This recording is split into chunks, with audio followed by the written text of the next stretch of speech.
Bienvenidos a El Debate de France 24, soy Marina Colorado. Representantes de las 35 capitales del continente americano y otras 5 ciudades invitadas del mundo se reunieron el lunes 17 de agosto de manera virtual en el segundo foro de autoridades locales del ambiente. ¿Por qué la importancia de que los gobiernos locales estén involucrados en las decisiones climáticas? Pues porque vamos encaminados hacia un mundo totalmente urbanizado. En Latinoamérica ya el 80% de la población reside en ciudades y cada vez queda más claro que la manera en la que hemos diseñado estas no es compatible con un futuro saludable y sostenible. Las ciudades son parte del problema, pero son también parte de la solución. Este evento forma parte de la llamada Ruta Santiago-Glasgow, que busca conectar el liderazgo ambiental de la capital chilena, que presidió la cumbre sobre cambio climático de la ONU el año pasado, la COP25, al liderazgo de la ciudad escocesa de Glasgow, que albergará la COP26 en 2021. A través de distintos eventos y reuniones climáticas se pretende resaltar el crucial papel de los gobiernos locales y regionales en ayudar a que los países logren alcanzar los objetivos climáticos acordados en París en 2015 para mantener el aumento de la temperatura del planeta por debajo de los 2 grados centígrados y así frenar el calentamiento global.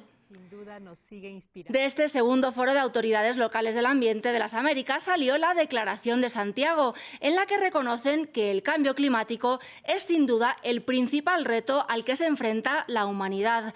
Para conocer más acerca de este texto de compromisos ambientales, tenemos 4 invitados en el programa de hoy. José Luis Samaniego, director de la División de Desarrollo Sostenible y Asentamientos Humanos de la Comisión Económica para América Latina y el Caribe, la CEPAL. Isabel Aguilera, subdirectora de Medio Ambiente de la Ciudad de Santiago. María José Avendaño, directora de Ambiente de Ciudad de Guatemala. Y por último, Verónica Arias, directora ejecutiva del CC35. Bienvenidos y gracias por su tiempo en France 24. Antes de comenzar el análisis, les recuerdo a los televidentes que pueden hacer preguntas o dejar sus comentarios en nuestras redes sociales @France24_ES con la etiqueta numeral El Debate F24. Quisiera comenzar con Verónica Arias, directora ejecutiva del CC35, que son los organizadores de este foro, para que nos haga un rápido resumen de los puntos esenciales de esta Declaración de Santiago. ¿Podemos bautizarla como el Acuerdo de París de las capitales americanas? Gracias, Marina. Efectivamente, el día de ayer fue un evento muy fructífero dentro de las condiciones que tenemos a nivel mundial. Fue un evento virtual, pero pudimos interactuar y participar.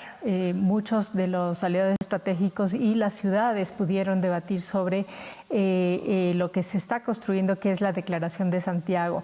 Me gusta mucho que se pueda llamar si se puede, un Acuerdo de París, pero más que nada es una ratificación por parte de las ciudades que quieren comprometerse y quieren apoyar a los países justamente en la construcción de llegar a las metas del Acuerdo de París. Creo que es un tema histórico.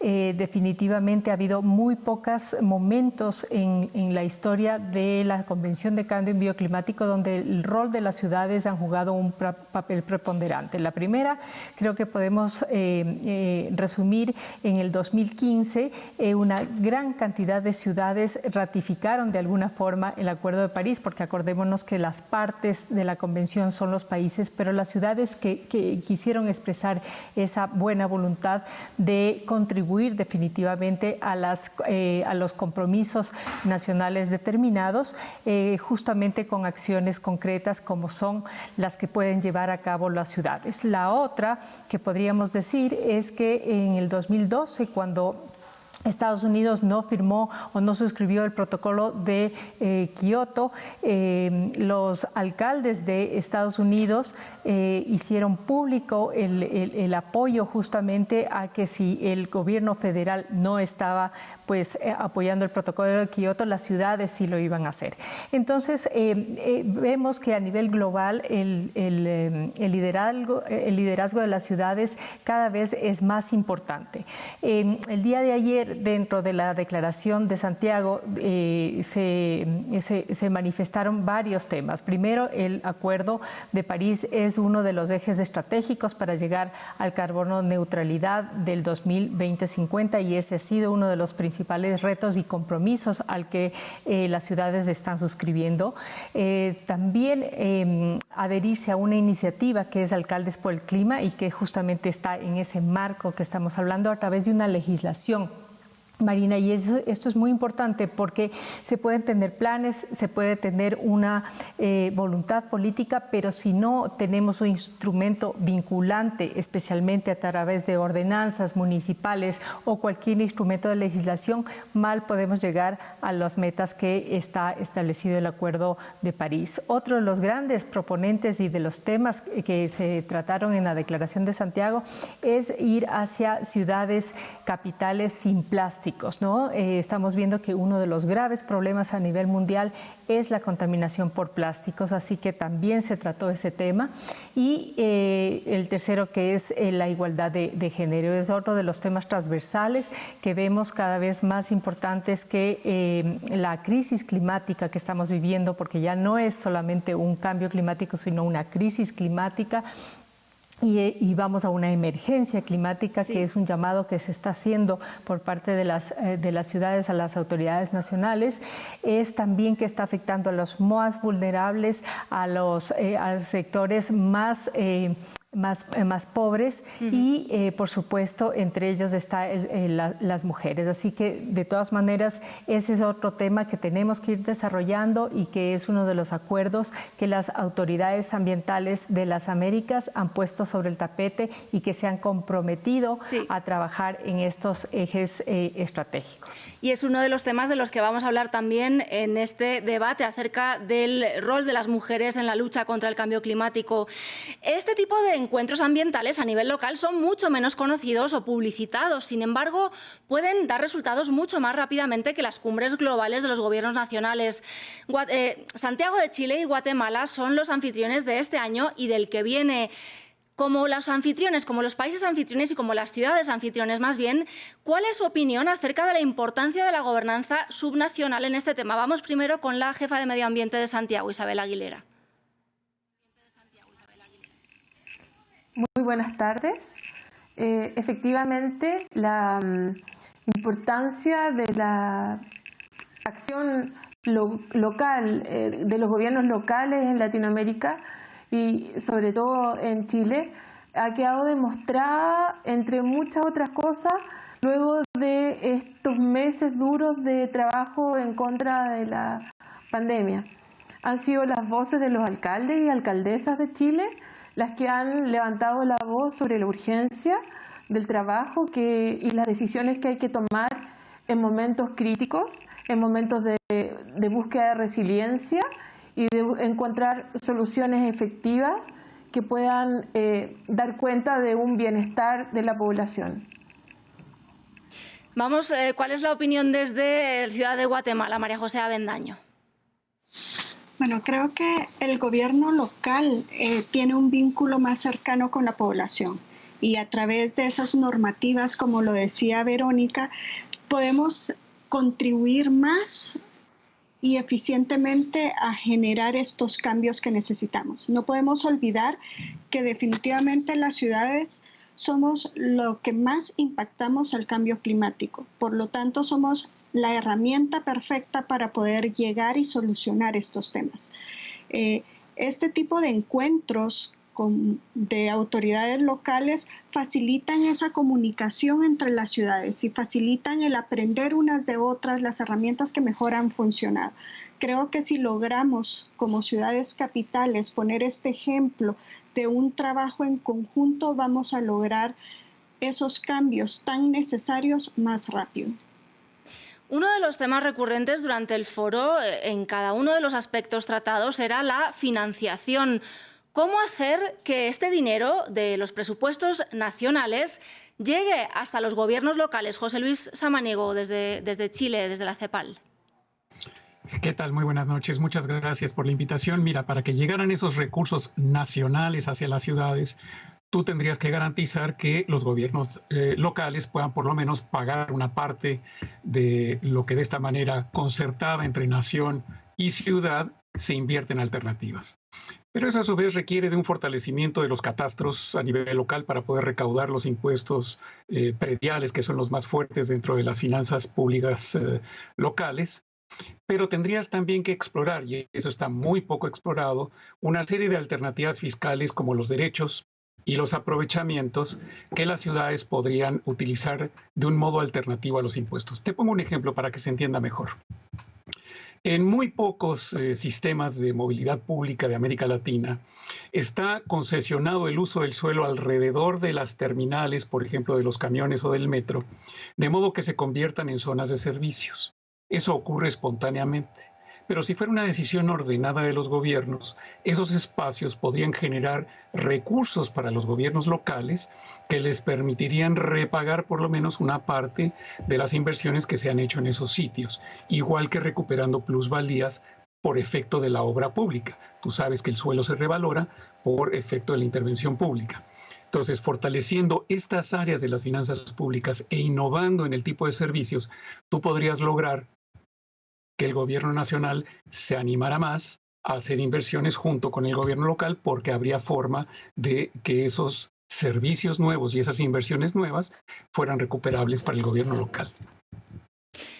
Pero entonces, desde la CEPAL, ¿qué tipo de cosas están haciendo ustedes, por ejemplo, para ayudar a que este dinero, a que este financiamiento le llegue a los gobiernos locales y puedan entonces implementar este tipo de proyectos? ¿Hay algún proyecto ya en marcha? Bueno, nosotros ayudamos, por ejemplo, con lo que ha hecho CC35, de generar un espacio de discusión regional en ir compartiendo, documentando, recopilando y hacer del conocimiento de las autoridades locales las mejores prácticas. Sin duda también a través de programas de cooperación podemos hacer llegar financiamiento puntual, sin duda, porque no somos una institución financiera, somos una institución de cooperación técnica, para que se puedan, digamos, difundir más rápidamente las mejores prácticas. Pongo por caso uno de los programas de cooperación, el programa de cooperación de la Unión Europea. Hemos convenido con ellos a armar una facilidad de modo que se ayude a las ciudades, a los gobiernos locales, a armar proyectos que puedan llegar a las ventanillas del financiamiento climático. Entonces, te resumiría diciendo asistencia técnica, haciendo difusión de las mejores prácticas que pueden ser absorbidas por las ciudades y ayudando a llegar a las ventanillas climáticas del financiamiento climático para los gobiernos locales en la región. Y desde el punto de vista de los gobiernos locales, ¿cuáles son los mayores obstáculos a los que ustedes enfrentan a la hora de encontrar este dinero para llevar a cabo los planes y proyectos? Y además no solo el dinero, sino además llevarlos a cabo, es decir, implementarlos. Vamos con Isabel Aguilera primero. Bueno, en general nosotros presentamos proyectos de recambio tecnológico o de mejoras de infraestructura, de tal manera de darle cabida a energías limpias y a nuevas tecnologías que puedan disminuir la generación de emisiones. En este sentido, al ser Santiago la ciudad capital, es un gran atractivo, es un polo muy atractivo para poder generar pilotos y como implementar la innovación en la ciudad para poder generar este laboratorio que después se replica en otras regiones.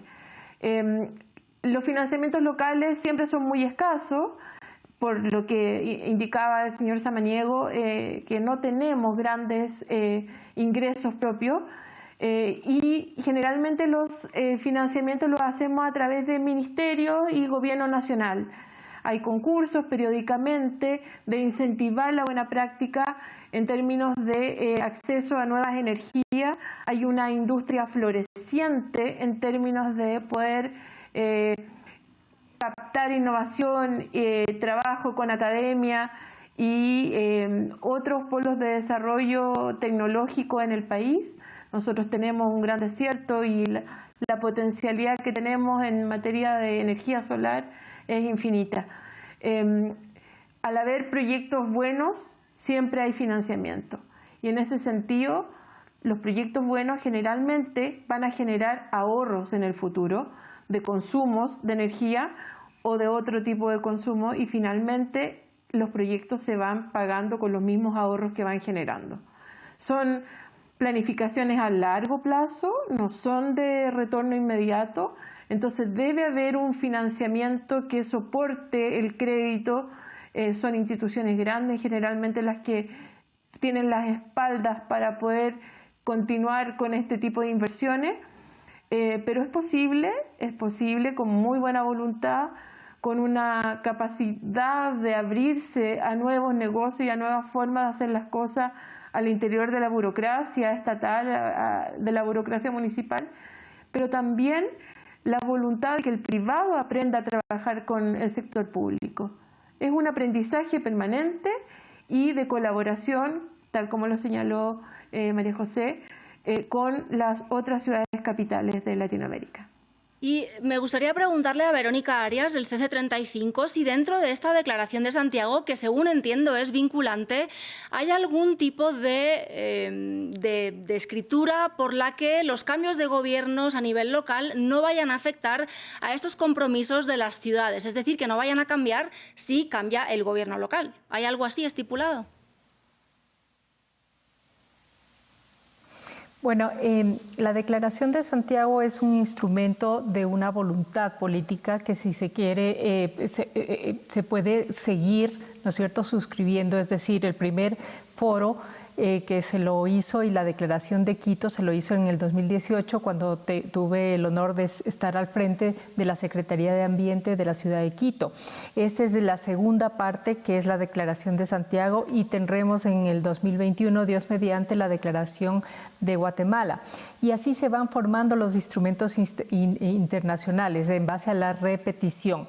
Pero no solamente eso, sino que también lo que se pretende es justamente que las autoridades ambientales primero sean empoderadas y luego que esto sirva de base precisamente para desarrollar internamente instrumentos legales vinculantes, es decir, leyes, normativas, ordenanzas, regulaciones que precisamente ayuden o soporten aquellas metas que están establecidas en la declaración suscrita y que será firmada y elevada hacia los alcaldes y posteriormente entregada a los miembros de la COP26.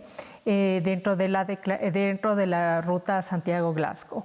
Entonces, por ejemplo, los mecanismos de financiamiento, que ha sido uno de los temas recurrentes el día de ayer, hay una fuerte necesidad de todas las ciudades de tener financiamiento directo para las ciudades, porque como todos sabemos, y en el debate siempre se lo pone en la mesa, es que muchas veces los alcaldes no tienen la misma línea política que los presidentes de la República. Entonces, están siendo de alguna forma dependientes de ese financiamiento, si es que hay una buena relación o no, o directamente se da a los bancos multilaterales, por ejemplo, se les da a los gobiernos, no a las ciudades. Es por eso que se está trabajando en mecanismos internacionales de financiamiento, por ejemplo, en el Green Climate Fund, para que haya asistencia técnica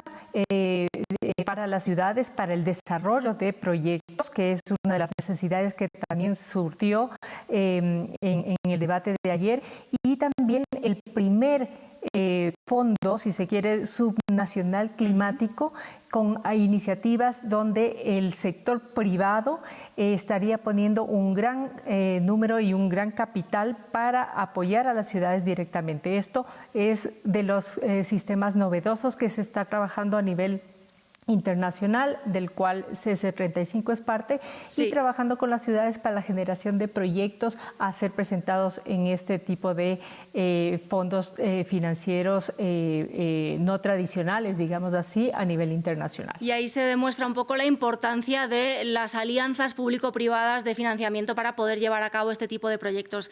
Nos quedan pocos minutos de programa, se pasa volando el tiempo, y quería hablar de uno de los mayores enfoques en este tipo de eventos climáticos, que es lo que se llama la neutralidad neutralidad de carbono, es decir, que los países o las ciudades no emitan más gases contaminantes de los que son capaces de absorber.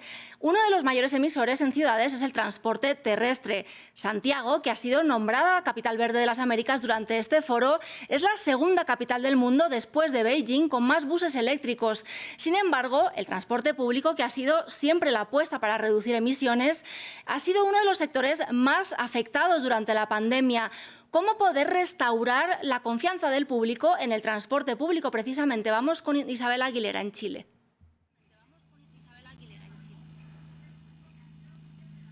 Bien, en general el transporte público se detuvo durante todo el tiempo de pandemia. Fue muy poco el movimiento que hubo, tanto en metro subterráneo como en buses en superficie, pero justo se cruzó con el recambio que ha estado ocurriendo desde los últimos ya décadas de incorporación de buses eléctricos, que tiene algunos sistemas de protección que son bastante novedosos y que han logrado, digamos, generar algún tipo de esperanza para que cuando ya la gente retorne al trabajo de manera masiva pueda ser un poco más seguro poder moverse por la ciudad.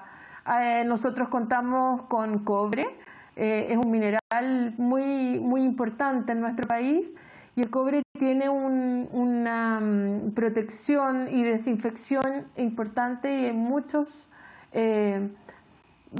espacios públicos que están cubriéndose con cobre para poder generar algún tipo de desinfección. Pero también tiene que ver con un tema de confianza, de que la gente vaya poco a poco retornando a la vida normal en la medida que se pueda, que los horarios sean flexibles, que los niños no vuelvan al colegio todavía, ni las universidades tampoco, de tal manera de que el regreso sea paulatino, de a poco, en distintos horarios, evitando generar horas punta de ida y de regreso, que la vida termine más temprano en la ciudad para no tener que andar a oscuras por un tema de seguridad también. Y también tiene que ver con el aspecto anímico de la gente. En la medida que la gente se vaya sintiendo más segura, va a poder ir generando mejores situaciones de confianza respecto de su desenvolvimiento natural. Hay posibilidades importantes en nuevas tecnologías que se están incorporando, y el cuidado, el autocuidado, el uso de mascarillas o barbijas, como le dicen ustedes, el uso de guantes, el uso de alcohol gel, lavarse las manos, en general tener un autocuidado mucho más fuerte y tratar de tomar el retorno con la calma debida. Sí.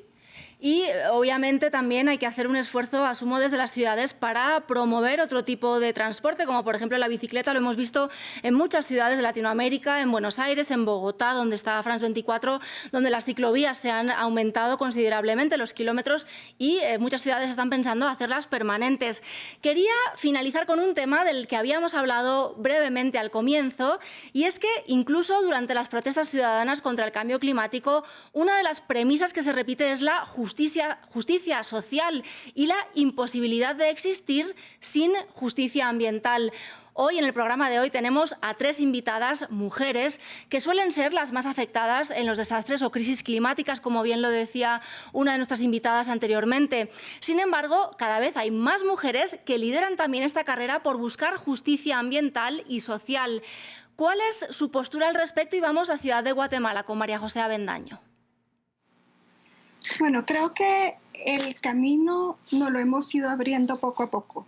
Es inevitable tratar de no ver que la justicia ambiental la necesitamos, que necesitamos hacer un cambio de comportamiento, un cambio de vida, un cambio de cómo vivimos y cómo exploramos las cosas. Creo que la mujer es vital en ese sentido. Tenemos esa capacidad de dar el ejemplo, de poder venir y forjar metas y cumplirlas. Entonces yo creo que ese liderazgo que se ha estado ganando a través de las mujeres a nivel mundial, no solo mujeres, sino que también niñas. Tenemos grandes ejemplos de niñas que son líderes a nivel mundial en cambio climático. Y ahí es donde hemos ganado espacio, donde creemos que con el esfuerzo de todas podemos seguir siendo el ejemplo y poniendo las pautas para mejorar la calidad de vida y para realmente tener un futuro donde podamos seguir disfrutando de las bellezas naturales, pero sobre todo teniendo esta calidad. La ciudad de Guatemala está sumamente orgullosa de ser la sede del tercer foro de autoridades ambientales. Creo que es el tiempo para consolidar. Cada uno de los foros ha tenido su importancia. El foro en Quito fue el inicio de esta importante carrera. El foro de Santiago lo consolida, pero el foro de Ciudad de Guatemala en el 2020 queda en este camino a la COP26 y es donde los gobiernos locales podemos formular y poder presentar acciones claves y sustentadas para que este cambio climático sea afrontado de una forma liderada por las ciudades.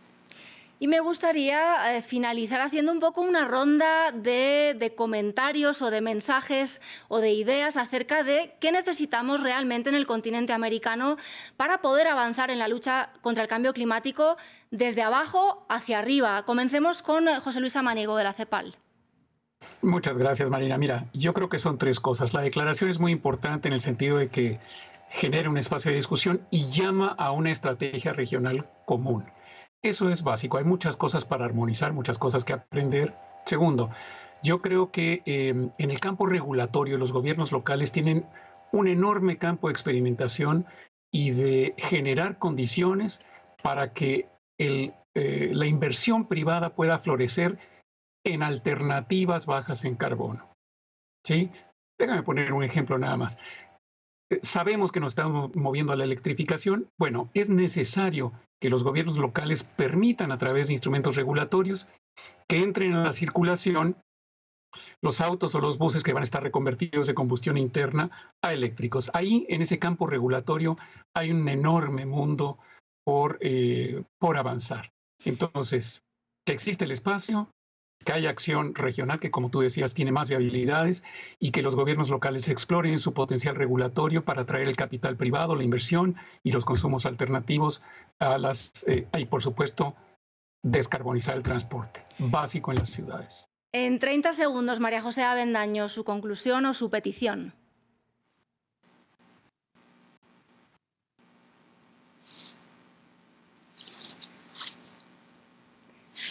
Bueno, como bien lo decía, esto es clave. Las ciudades tenemos las herramientas, las ciudades tenemos la capacidad de formular estas normativas, pero también tenemos la cercanía con las personas y el ejemplo para poder llevarlas a cabo. En las ciudades están los mayores retos, está el transporte, está el agua, está la basura. Entonces creemos que definitivamente las ciudades son vitales para poder llegar a la descarbonización y a la disminución de la temperatura del mundo. Vamos con Isabel Aguilera en Chile.